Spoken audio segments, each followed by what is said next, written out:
SSC selection post का paper था और जो बच्चे कल पेपर देकर आए, बहुत सारे बच्चों का कैंसिल हो गया पेपर, लेकिन कुछ बच्चे पेपर देकर आए। तो जो पेपर देकर आए हैं उनसे पेपर का रिस्पांस देखते हैं कि पहली बार एसएससी ने ड्रास्टिक चेंज किया है, क्या था पेपर का लेवल, किस तरीके से पेपर का लेवल था। मैं एक एक करके डिस्कस करता हूँ।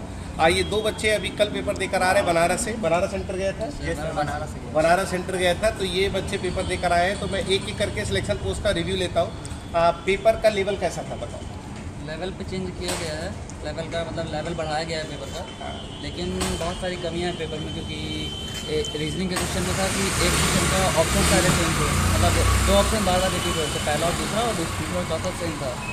और वैरायटी ऑफ क्वेश्चन ज़्यादा नहीं थे, मतलब इंग्लिश में थे कि कॉम्प्रहेंशन के 6 क्वेश्चन थे, और डायरेक्ट इनडायरेक्ट के बार बार क्वेश्चन था, मतलब रिपीट होता 5-6 कम से कम। रीजनिंग के क्वेश्चन पे मैथ्स का भी क्वेश्चन दिया हुआ था, 1-2 क्वेश्चंस के ऑप्शंस भी रिपीट होते हुए दिखे गए, और पेपर का लेवल तो अच्छा खासा था ही था। मतलब पहली गलती ये है कि पेपर में जो ऑप्शन दिए गए वो रिपीट हो रहे हैं। एक क्वेश्चन तो एक तो रिपीट होने वाली गलती है, ठीक है। एक मैथ ऐसा पैटर्न का अभी तक क्वेश्चन देखे नहीं थे कि मैथ का पैटर्न का क्वेश्चन रीजनिंग पे दिया गया था, मतलब मैथ का क्वेश्चन रीजनिंग में दिया गया। तो एक गलती है कि मैथ्स का क्वेश्चन रीजनिंग में दिया गया।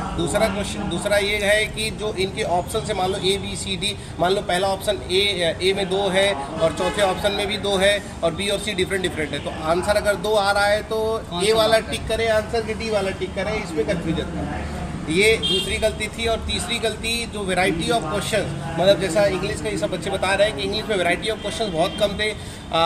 जो डाला गया है वॉइस के क्वेश्चन 4-5 डाल दिए गए, नरेशन के भी क्वेश्चन 4-5 डाल दिए गए, तो 5-5 10 तो यही हो गया। डायरेक्ट इनडायरेक्ट के ऐसे 3-4 क्वेश्चन थे, ये 10 हो गया। करेक्टली एक्सपेल्ड वर्ड के 3-4 तो 10 5-15 ये मान लेता हूँ मैं। PQRS के 5 क्वेश्चन थे, तो मान लो 20 नंबर ये हो गया। 1-2 सिनोनियम एंटोनियम के थे, इडियम फ्रेज का एक क्वेश्चन, मतलब कुल मिला 1-2 एरर का ऐसा करके पैटर्न बनाया, पर ना नाउन ना प्रोनाउन, बाकी चैप्टर से कोई भी बेसिक से वो कुछ नहीं है, मतलब कि जो आप पैटर्न दे रहे हैं तो उनके 3-3 4-4 क्वेश्चन वही बस दिए जा रहे हैं। मतलब वैरायटी ऑफ क्वेश्चंस नहीं है, वैरायटी ऑफ क्वेश्चंस कम है। और जो वैरायटी दे रहे हैं ज़्यादा एक ही वैरायटी देते रहे। मतलब अगर वॉइस उठा रहे तो 5-5 वॉइस को उठा दे रहे हैं, नरेशन उठा रहे 5 क्वेश्चन नरेशन को उठा दे रहे हैं, जबकि 25 क्वेश्चन आ रहा है पेपर में।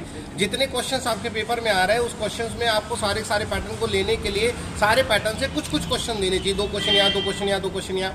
मैथ्स में और रीजनिंग ये सब बच्चे कह रहे हैं कि एक आध क्वेश्चन ऐसा लगा कि वो मैथ्स का क्वेश्चन है लेकिन रीजनिंग में डाल दिया गया। तो कुछ गलतियां हैं जो AI मोड में पेपर बन रहा है, पता नहीं कितना सही है। ज़्यादा तो मैं इसके बारे में नहीं बोलूँगा, लेकिन हाँ, 1-8 हफ्ते में पेपर का रिजल्ट आ जाएगा, मतलब पेपर का आंसर शीट आ जाएगा, तो फिर हम लोग बता पाएंगे कि क्या पेपर रहा, कैसे पेपर रहा, कि क्या जो ये गलतियाँ सब बता रहे हो ऐसी गलतियाँ थी।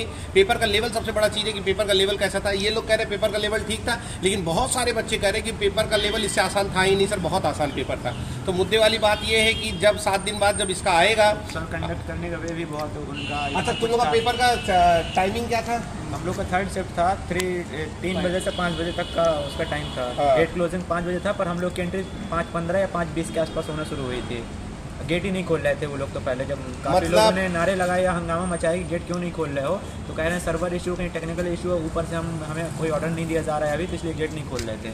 5 बजे का टाइम खत्म हो गया, गेट क्लोज हो गया, होने का टाइम आ गया, उसके बाद गेट क्लोजिंग शुरू हुई, एंट्री शुरू हुई है। मतलब पेपर की एंट्री का जो समय था और जो पेपर के क्लोज होने का समय था, 5:30 बजे पेपर से बाहर आ जाना चाहिए था। 5:30 से 6:30 शुरू होना था, पर पेपर 6:30 शुरू हुआ, 7:30 हमको निकाला गया। हाँ, मतलब 5:30 बजे इनका पेपर स्टार्ट हो जाना चाहिए था और 6:30 बजे इनका पेपर होना चाहिए था, लेकिन एंट्री कितने बजे हुई है? एंट्री 5:30 बजे से शुरू हुई है और 6:30 बजे से पेपर स्टार्ट हुआ। 6:30 बजे पेपर स्टार्ट हुआ और 7:30 बजे सब एग्जिट करते, मतलब इनका भी पेपर 1 घंटा लेट हुआ है। तो वाराणसी के सेंटर में भी किसी तरह एंट्री तो हो गई, एंट्री होने के बाद अंदर सिस्टम भी प्रॉपरली वर्क नहीं हो रहा है। अगर कोई कह रहा है कि माउस हमारा प्रॉपरली वर्क नहीं हो रहा है, किसी का कुछ नहीं प्रॉपरली वर्क हो रहा है, आप उस माउस को खींच रहे हैं तो सही से खींच भी नहीं रहा है। अगर कोई कह रहा है कि हमारा माउस चेंज कर दो या कुछ भी कर दो, तो कह रहे हैं ठीक है कोई दिक्कत नहीं, जब पेपर स्टार्ट होगा तो हम चेंज कर देंगे। और जब पेपर स्टार्ट हुआ तब दिक्कत बताई गई कि माउस चल नहीं रहा, सही से वर्क नहीं कर रहा है, हमारा माउस चेंज कर दो, तो फिर वो कह रहे हैं आप कोई रिस्पॉन्सिबिलिटी नहीं है हमारी। मतलब कि अगर देखा जाए तो बहुत ज़्यादा सुधार नहीं, जैसा एसएससी था वैसा ही चल रहा है।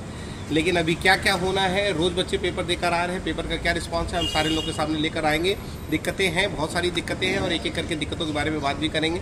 फिलहाल आज तो 2 बच्चों से मिलके ये जानने को मिला कि पेपर में क्या क्या लूप होल्स है। तो पेपर लेट स्टार्ट हुआ, सबसे बड़ी दिक्कत ये, जब एग्जिट का टाइम हो रहा है तब एंट्री हो रही है, जब एंट्री का टाइम हो रहा है तब आपको वेट कराया जा रहा है। प्लस सर्वर का इशू बार बार बताया जा रहा है। तो सर्वर का इशू क्यों हो रहा है?